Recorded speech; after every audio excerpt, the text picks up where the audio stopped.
வணக்கம் நண்பர்களே, வாங்க இன்றைக்கி இம்யூனிட்டி பூஸ்ட் பண்ணுறதுக்காக ஒரு நோய் எதிர்ப்பு சக்தி அதிகம் பண்ணுறதுக்காக ஒரு பச்சை சட்னியாக செய்ய போகிறோம். அதுக்கு பார்த்திங்கன்னா ஒரு 20 போல் சின்ன வெங்காயம் எடுத்துகிட்டு அதில் ஒரே ஒரு பல் பூண்டு, இது ஒரு ஆளுக்கு அளவாக செய்கிறேன். அரை பச்சை மிளகா போட்டிருக்கேன், அப்புறம் அரை தக்காளி, அதுக்கப்புறம் பார்த்திங்கன்னா 2 கொத்தமல்லி, ஒரு இனுக்கு கருவேப்பிலை, இது மட்டும் போட்டுட்டு அதோட உப்பு சேர்த்துக்கோங்க. உங்களுக்கு இன்னும் கொஞ்சம் காரம் சுள்ளுன்னு வேணும் அப்படின்னு நினச்சி பச்சை மிளகா சேரும் அப்படின்னா ஒரு பச்சை மிளகாவே இது சேர்த்துக்கலாம்.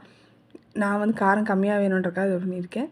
முதல்ல தண்ணியே ஊற்றாமல் இந்த மாதிரி அரைச்சிக்கோங்க. அதில் தக்காளி இதெல்லாம் பரப்பரன்னு இருக்கும். அதுக்கப்புறம் தண்ணி ஊற்றி நம்ம நைஸாக வேணுங்கிற அளவுக்கு நைஸாக அரைச்சிக்கலாம். குறன்னு வேணும்னா குறன்னு அரைச்சிக்கலாம். இந்த மாதிரி வாரம் ஒரு தடவை செஞ்சு சாப்பிட்டு பாருங்கள். உடம்புல அவ்வளோ ஒரு டீடாக்ஸ் இது மாதிரி இருக்கும். கண்டிப்பாக ட்ரை பண்ணி பாருங்கள். இன்றைக்கி காலையில் நம்ம வீட்டில் பிரேக்ஃபாஸ்ட் என்னென்னு பார்த்திங்கன்னா தோசையும் இந்த பச்சை சட்னி, அதுக்கப்புறம் பார்த்திங்கன்னா நேற்று வச்ச சிக்கன் குழம்பு. இதுதான் இன்றைக்கி நம்ம வீட்டில் காலைல பிரேக்ஃபாஸ்ட். உங்கள் வீட்டில் என்னங்கிறத கமெண்ட்டில் சொல்லுங்கள். இந்த சட்னி சாப்பிட்டாலே முதல்ல நல்லா பசி எடுக்கும், உடம்புல உள்ள கழிவெல்லாம் வெளியேற்றி விட்ரும்.